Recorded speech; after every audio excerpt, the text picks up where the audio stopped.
Ano kayang klaseng bulati ito?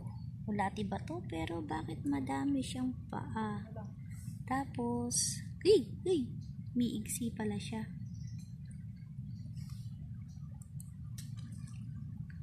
Akala ko. Ano kayang tawag nito dito? Galing siya dun sa tubig.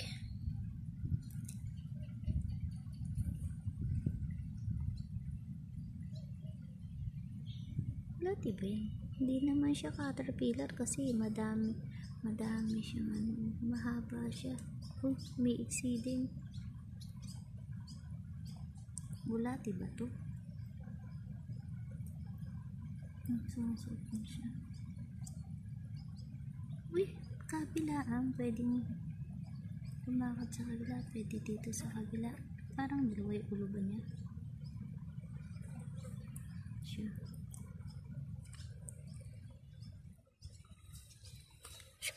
Ay, wala na.